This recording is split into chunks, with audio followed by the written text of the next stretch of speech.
Hi guys, വയനാട്ടിലേക്ക് ഒരു trip ആയാലോ. രാത്രി 1 മണിക്ക് കട്ടനും കുടിച്ചിരിക്കുകയാണ് KSRTC സ്വിഫ്റ്റ് ബസ്സിനും കാത്ത്. 1:30 എന്റെ ബസ് കൃത്യം 2:30 ആയപ്പോ വന്നിട്ടുണ്ട്. ഇനി ഒന്ന് സമാധാനമായിട്ട് കിടന്ന് ഉറങ്ങണം. ഉറക്കം വന്നിട്ട് ഒരു രക്ഷയില്ല. അങ്ങനെ കോഴിക്കോട് എത്തിയപ്പോ ഞാനൊന്ന് എണീച്ചിട്ടുണ്ട്. ആൽഫിൻ എന്റെ സൈഡിൽ ചുരുണ്ടുകൂടി കിടക്കണ്ട്. ജെബിനാണ് ഇവിടെ കഴുത്തൊടിഞ്ഞും കിടക്കണ്ട്. അങ്ങനെ കൽപ്പറ്റയിൽ വന്ന് ഞങ്ങൾ ലാൻഡ് ആയിട്ടുണ്ട്. മുള്ളാമുട്ടിയുടെ ഒരു രക്ഷ ഉണ്ടായില്ല. അത് തന്നെ നേരെ പോയി ഒന്ന് മുള്ളി. ഇനി ഓട്ടോ വിളിച്ച് നേരെ ആൽഫിന്റെ ചേട്ടന്റെ കൂട്ടുകാരന്മാർ ഇവിടെ വയനാട്ടിലുണ്ട്. അവരുടെ റൂമിലേക്കാണ്. ഇതാണ് സുധിൻ ചേട്ടൻ. കേരള ഗ്രാമീൺ ബാങ്കിലെ ഉദ്യോഗസ്ഥനാണ് ചേട്ടൻ. ചേട്ടന്റെ വണ്ടിയായിട്ടാണ് ഞങ്ങൾ വയനാട് കറങ്ങാൻ പോണത്. അങ്ങനെ ചേട്ടന്റെ അടുത്ത് ബൈ പറഞ്ഞ് ഞങ്ങൾ യാത്ര തുടങ്ങിയിട്ടുണ്ട്. വയനാട്ടിൽ 10 മണിയായിട്ട് ഒരു കടയും തുറന്നിട്ടുണ്ടായിരുന്നില്ല. സാധനം കുറെ തപ്പിട്ടാണ് ഒരു ഹോട്ടൽ കണ്ടുപിടിച്ച് ചായ കുടിച്ചത്. വയനാട് എത്തിയിട്ട് നമ്മൾ ആദ്യം തന്നെ പോണത് എടക്കൽ ഗുഹയിലേക്കാണ്. ആ കാണുന്ന മലയുടെ മണ്ടയിലാണ് എടക്കൽ ഗുഹ.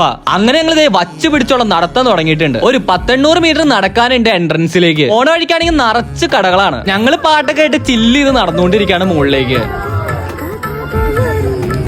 അങ്ങനെ നടന്ന് എന്റെ ഊപ്പാടും നൊരയും പതിയും വരാറായുണ്ട്. അങ്ങനെ എൻട്രൻസിലെത്തി 50 രൂപയുടെ ടിക്കറ്റ് എടുത്ത് ഞങ്ങൾ അകത്തേക്ക് കയറിയുണ്ട്. ഗുഹയിലേക്ക് തുടങ്ങി ഇനി കുറെ സ്റ്റെപ്പും മലയും കയറാനുണ്ട്. അങ്ങനെ മല കയറി ചെന്നപ്പോ ഒരു ആധുനിക മനുഷ്യൻ തപസ് വരെ ഇരിക്കണം. അങ്ങനെ പാറക്കെട്ടുകളുടെ ഇടയിൽ കൂടെ കഷ്ടപ്പെട്ട് പെടച്ചേറി ഫസ്റ്റ് ഗുഹയിൽ ഞങ്ങൾ എത്തിച്ചേർന്നുണ്ട്. ശരിക്കും പറഞ്ഞ ഒരു മഞ്ഞുവൽ ബോയ്സ് വൈബാണ് നമുക്ക് ഇവിടെ വന്നാൽ കിട്ടുക. ജീവിതത്തിൽ ഇനി കുറെ കാര്യങ്ങൾ കാണാനും കേൾക്കാനും അറിയാനുണ്ടെന്ന് അറിയുന്നത് ഇങ്ങനത്തെ ഓരോരോ ട്രിപ്പിൽ കൂടെയാണ്.